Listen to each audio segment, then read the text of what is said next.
I'm reading tweets that concern the hashtag defund Obamacare because, but I will note there has been another hashtag tonight, make DC listen. And that hashtag has been trending higher and higher, make DC listen. And as the evening goes forward, I fully expect for those of you who have something that you want to say, but you're not currently able to come to the Senate floor. Maybe in a few years you will be. Maybe you'll be elected to the Senate and stand at your desk and make the argument, but right now you're not. Let me encourage you to tweet with the hashtag #MakeDCListen, and I expect later in the evening to read a sample of those tweets so that we can help provide voice to those millions of Americans who are frustrated that DC isn't listening. But these are some of the tweets of the past few days with the hashtag defund Obamacare because. It's just another way to gain control over people. Defund Obamacare because I don't want the government dictating my health care. Because I don't trust the government to run my health care. Because it was sold to us on lies. You can keep your insurance? No. My coverage reduced to nearly nothing, premiums the same. Because it's too intrusive on our privacy. Because it's killing jobs and stifling the economy. Because it's forcing small businesses to lay off full-time workers and replace them with part-time workers to avoid bankrupting mandate. Because Congress should be representing us, we the people, a majority of Americans, don't want Obamacare. Because it adds layers of government inefficiency, centralizes control to ivory tower bureaucrats, massive drag on the economy. Because it will lead to single-payer health care. Single-payer is all caps and care is in quotes. Bad, bad, bad, bad, bad. Because it's not even implemented yet, and it has already raised my insurance rates and reduced the quality of my medical care. Because cancellation notices from my carrier due to ACA kind of ruin the narrative, like it, keep it. Bombs away on ACA. Because I don't want the government deciding my family's health care. Because the cost of health care will increase with quality decreasing. Empower the free market. Because it is a threat to jobs and our economy. Because I got laid off. My chances of finding another job are slim too.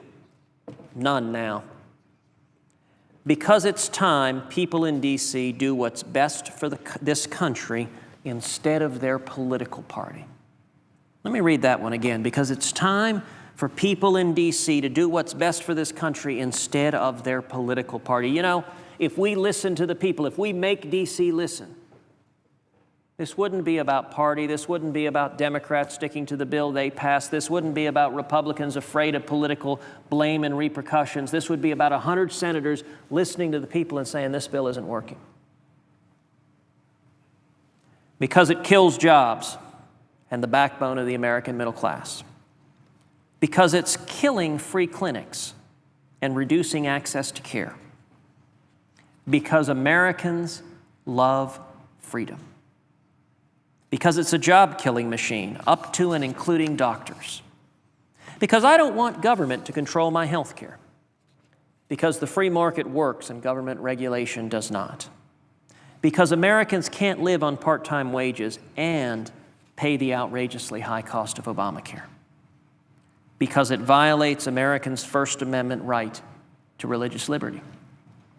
Because we the people don't want it, and the government works for us. Let me repeat that one again.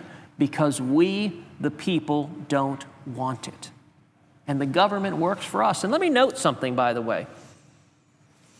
That hashtag was a simple hashtag, defend Obamacare because. That's the message that's coming from the people. Washington isn't listening. It's why tonight, make D.C. listening is trending higher and higher as a hashtag, because that's what this fight is about. Washington isn't listening to the people because it has already resulted in great doctors leaving medicine. Because government is not meant to force me into something they have no business in. Because I'm against force and coercion from government. If it was a great idea, it would be voluntary. Now that says something. If it was a great idea, why is the federal government forcing you to be a part of it? And by the way, why at the same time is the president granting exemptions to big corporations and to members of Congress? If it's a great idea, they wouldn't have to force you to participate. And if it was a great idea, members of Congress would not have asked the president for an exemption so that members of Congress get a special rule that doesn't apply to the American people. Because I don't want bureaucrats involved in my physician's decisions on my health care. Because I value my freedom. Because it's ruining the 40-hour work week, according to unions. Because it is crony capitalism for the healthcare industrial complex. Because you don't want a bunch of bureaucrats deciding which medical treatments you can and can't receive. What do they know? Because the government should not is in all caps, own our medical data. Because the IRS will be enforcing it. Now, that's a pair that gives you great comfort. The IRS in charge of it. The IRS employees unions publicly asked for them to be exempted from Obamacare.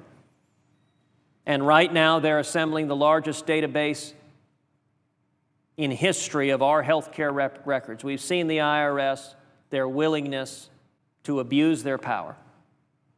And under Obamacare right now, they just have access to our health care records, so it's not like anyone should be concerned about that. Because it is a job-killing, economy-destroying, health-care-ruining, debt-exploding, out-of-control government mess. I like that one. Because it is a job-killing, economy-destroying, health-care-ruining, debt-exploding, out-of-control government mess. Because Obamacare is all about socialistic control of we the people and nothing to do with, quote, fixing health care. Because it was rammed through in the dark of the night. And that should matter. Because it has already come between me and my doctors and it's not even fully implemented yet. Next time you see your physician, do you want your friendly neighborhood federal bureaucrats sitting down and being part of the physician's meeting? I don't. And I know that Texans don't either, most Americans don't either. Because it's a Trojan horse. Once inside, it will destroy us. Because even the unions agree it's not working. Because we need the IRS to get out of our lives, not make health care decisions for us. Because it'll cost Americans their jobs. Because it's a red herring being used to move the country to single-payer system. Now, as we noted earlier, that's not, some people dismiss, single-payer, this is designed to go there. That's just crazy tinfoil hat-wearing stuff. But there's an old saying, just because you're paranoid doesn't mean they're not out to get you. And yes, there are people worried about single payer, but you know what? They have every good reason to be, particularly when the majority leader of the United States Senate goes on the television and says, the purpose of Obamacare is to send people into single-payer system. Government-provided socialized health care. That is the express purpose from those who voted for Obamacare, to destroy the private health insurance system and to move to single-payer government socialized medicine. Because honestly, the people do not want it. Because problems cannot be solved by a larger government than the one that created them. Because after 3 years, they're still trying to sell it to us. Now that's a good point. If it were such a great idea, don't you remember at the time they said, gosh, once people get it, they're going to love it, it's going to work. And you know what? If it had, we'd be having a very different discussion. If it had worked, the American people would support it. We'd see the results. We'd see the benefits. And we wouldn't have this debate. If it were working well, we wouldn't be having this debate because the American people would support it. The facts are clear. And so even those who voted 3 years ago, unless your view of serving in office is, hey, Once I vote, I stick to it no matter what the facts say, no matter how much people are hurting, no matter how big a disaster it is. I ain't changing no matter what.